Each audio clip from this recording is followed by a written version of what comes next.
Good morning, everyone. For those that don't know me, my name is Matt Cooper. I'm the CEO at Volta. Volta is a startup incubator accelerator. We help teams kind of take their idea to market, but also have increasingly been working with small medium enterprise to help them adopt AI and grow specifically with it. So my talk today is really about, from the boots on the ground perspective, about a new role that we're seeing emerge in probably the last 24 to 18 months. And I want to unpack it in kind of three steps. One would be talking about the role itself, and then what we've learned from working with these builders, what people can do to actually help understand, identify who they are in their organizations, but then take their momentum and put it into their organization specifically. So I'll start with an anecdote, my personal reference point. So my background's as a founder. I've been an entrepreneur directly right out of high school. One of the startups that I did about 10 years ago, I was fortunate enough to be working on for a number of years. It took us about 3.5 years to get to our first $1 million in revenue. At that time, we had probably about just over 30 people and had raised about $5 million. And at that time, it was fairly lean. We were a resident at Volta, and it really was representative of the amount of effort and resources you needed to put together to build a startup. So fast forward to today, we have a number of startups at Volta that have got to the same run rate in less than a year, have done it with 1 to 3 people, and have raised no capital. So why I wanted to anchor here is this is the real outcomes that are happening from individuals that are leaning into this technology and building a business around it. So the shift that I think has materially changed in the last 24 months, but very specifically in the last 9 months, and we heard about it quite a bit of the theme yesterday, was really about this shift in how this technology is making it less important for you to understand technically how these things work, but more so about leveraging your understanding of a problem, your domain expertise. And this is really the kind of key to what the builder is based on, what their ability to contribute is really about. So back in February of 2025, Natasha mentioned it. Show of hands, anyone heard the term vibe coding? Good. So this is early, I think, in 2025, Andre Karpathy, who basically coined this term. This was the beginning of where we started seeing teams kind of shift from this really intentional moving in adopting the tools, and the teams changing, their profile changing from heavily technical. Even at Volta, we weren't able to support a team unless there was a technical person on the team. This is when it started to shift. Fast forward to today, we've got, even just in 2025, there were, Cursor, Lovable, Bolt, some of which you probably played around with, and then dozens more inside that same year. No funding, no teams, or no team, CS degrees, millions of people adopted these tools. What happened from the beginning of 2026 and on is there was a very real shift in the model's capabilities. And what the 2025 was about is the early adopters, the innovators that jumped right into these tools and built, shifted to more non-technical people were able to start seeing very real outcomes out of using these tools. This was also the first few months of this year was when you saw teams like Google, Anthropic, OpenAI start bringing their own tools to market that were kind of competing with the previous ones. So this is really the point, fast forward to today, where you really don't need a technical understanding to build something very sophisticated. We heard a lot about that yesterday. And this, I think, is kind of the simplest way that I can distill it. A builder is someone who does understand the problem.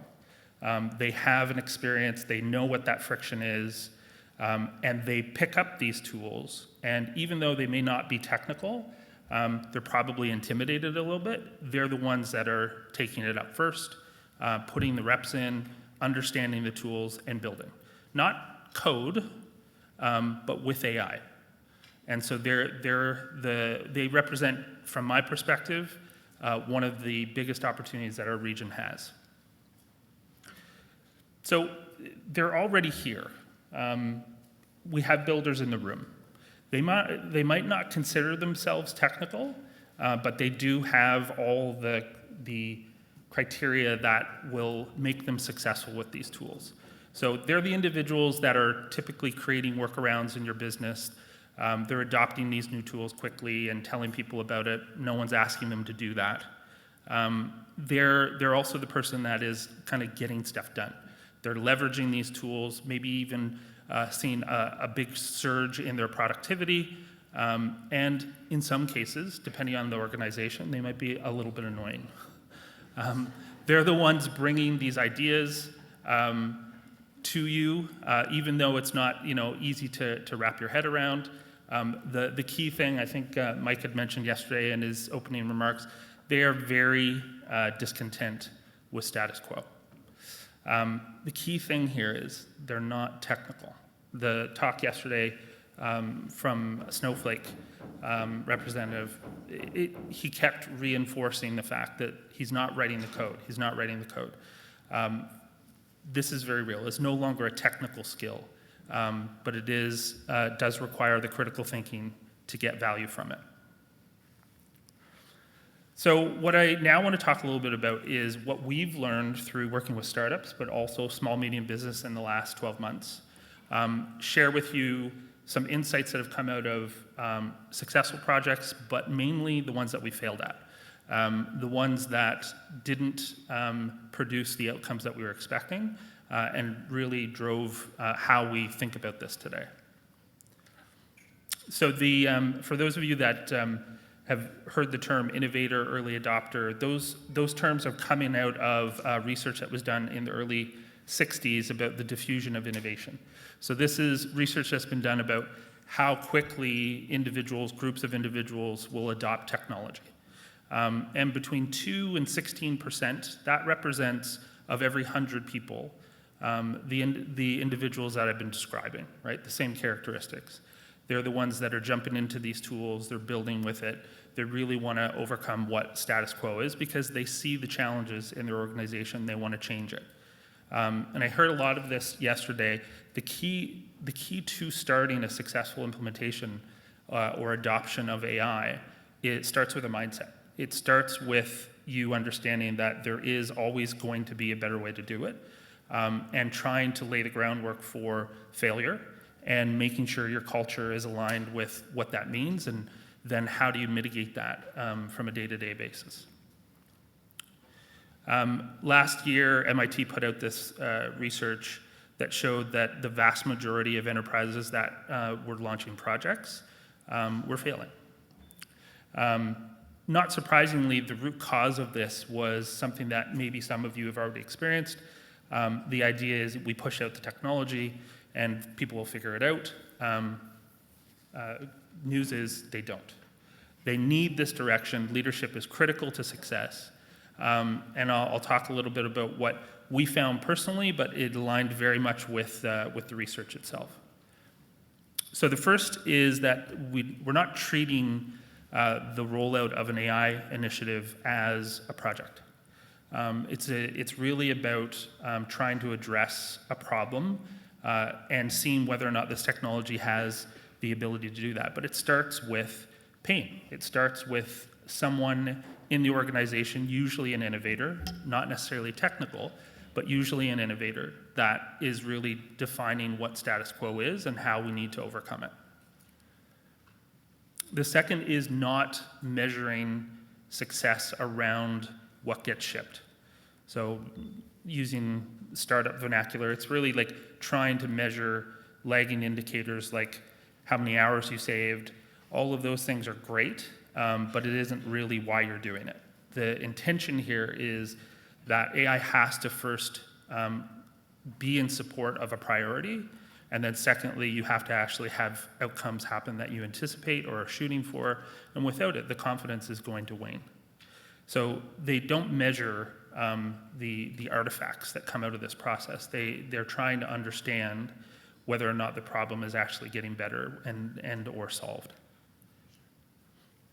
So a way that we find it really helpful to talk about a problem, selecting a problem, is to think of it as an outcome that, from a leadership perspective, everyone agrees is a 10 out of 10 important.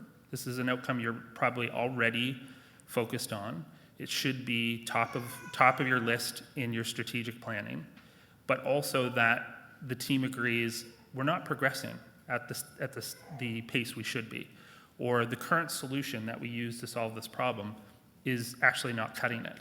And so the lower the satisfaction, the higher the urgency will be. And so this is, think of it as part of a tool chain that you can use internally to have a better discussion, be more specific about what we mean by a problem. It's quite abstract, it's very subjective. The next is to make sure that when you're thinking through what a solution might look like, that you've taken the perspective throughout the entire organization. The ones that I think are most important to success are these three. So the first one is, who is going to own the measurement of the economic return of this initiative? So it's sometimes calculated as an ROI, but it could be more about an efficiency gain, but someone's going to peg it down to an actual dollar value. The next is the individuals that will likely use the solution that you're creating. It could be adopting the technology that's already off the shelf. It could be tuning a workflow or an automation, but really these are the people that are going to use it in their day-to-day. They're going to hopefully improve the speed of their work, the quality of their work. Hopefully, in best cases that we've seen, is they shift what their contribution is away from the manual tasks that don't add a ton of value but do need to get done, into a realm that is highly engaging and what they want to be doing to contribute to the organization. And last is a technical perspective. So sometimes this is focused on privacy and security, but not always. Sometimes it's about making sure whatever the solution is going to be built, it's going to be aligned with the tech stack or the policies that are already in place. What I can tell you is this is an extremely lightweight framework to use. It may feel a little bit dense, but really what it is an ability to make sure you're collecting the perspectives that will surface the risk of an initiative not working ahead of time. It's a really important piece to be considering. Without these people's input, it's extremely easy to build the wrong solution. So once you have an actual idea about what you want to build, you can shift into thinking about the risks. So we talked a little bit on a few of the chats yesterday about the risk. The way that you should be thinking about risk is not try to inventory everything all at once. It's most of the time, it's value risk. And what I mean by that, in a startup's perspective, they build something that no one wants to pay for. Happens every day. It's 95% of startups fail because of that. In an organization, is it the right problem that people care about? So that's what that tool of trying to understand whether or not you have alignment within your leadership team of a highly important outcome, and that everybody agrees you don't have the pace at which you need to move. And then you can transition to the actual solution itself. Can we build it? This has probably never been a point in time where this risk is lower. It can be built in most cases. Now an increasing number of people in your organization can build it. But it really does have to be condensed down to something that can be tested and that can build confidence in the team that's going to use it. The next is usability risk. This is, again, something very consistent theme from yesterday. This is not technology. This is whether or not we can actually adopt the change associated. Will we stop using whatever process we're using today, whatever tools we're using today, and shift to a new set of tools or a new way of doing things. The key thing here is that the risk is there regardless of whether or not you invest in uncovering it. So most of the projects that failed, that 95%, likely didn't do any of this investigation. And then lastly, is the value or the outcomes that are coming out of this initiative giving you the confidence you need to continue to invest? So what I mean by doing these, think of these areas as the experiments that you will run day to day and collect better data on. And an experiment for us is a qualitative description of what you think that description of the future is, and then converting that into a set of testable assumptions that you can bring back very objective data on. So something like an AI assistant that drafts my responses, great, I can build that. Let me think, I'm gonna articulate that, and then how I'm gonna measure whether or not this happened is, did I actually save time in my day? And did the quality actually still continue to be the same? So converting this allows for a lot of the ambiguity that can cause risk or disconnects within your initiative. It makes it objective and concrete, and surfaces those misalignments much more rapidly. And then it's to put it in practice. It's to put in the reps where you've identified it, you're putting a time frame around it, you're actually going out and executing the activities that will bring back the data you need. And then it's using that data to decide whether or not there's a continued will to invest further. And the core here is we're trying not to measure from just a short-term success. Is it moving us towards the long-term goal that we're setting out? And is there enough evidence to show that we should continue to invest? It's the business case. But really, it's about trying to address the biggest risks that would likely derail the project. The goal here is not to get it right. It's to be less wrong over time. This is very much aligned with the future of work that the World Economic Forum put out. The key thing I wanted to get across with this is a global reference point. We've got 85% of employers that are looking for individuals with these skills. We've got individuals within these organizations, the vast majority of which want to learn these new capabilities. And between now and 2030, there's going to be a displacement somewhere around 90 million jobs globally, but the creation of over 170. So we've got roughly another 70 million roles that do not exist yet because they'll be built on top of this technology. So action's been a big theme over the last 2 days. I am no different. I think this is the last piece. And hopefully you've had enough evidence to show that this is the point to start. Our small business represent the backbone of this region. For those that didn't know it, it's roughly 99.8% of businesses in Atlantic Canada have less than 100 employees. ACOA specifically has put in a tremendous amount of money into making sure that organizations like Volta, of which 17 million has gone to other organizations, us as well, and then directly invested in companies that are building AI, there's no lack of support. These programs can address whether or not you're actually trying to start a business, build your team's capacity, or use this to actually drive the growth in your business. So a number of these different programs, of which we have offerings for all three of those things, and work very closely with a number of the organizations. There are more programs. They will increase over time, but the key here is that you have no real deterrent from taking action today. There's plenty of support at all levels. So again, in the spirit of action, what I wanted to do is give you a short list of things to start Monday morning. Pick a problem. You already know about it. It's what you're losing sleep over. What is it that you're already focused on, that you have a natural momentum with?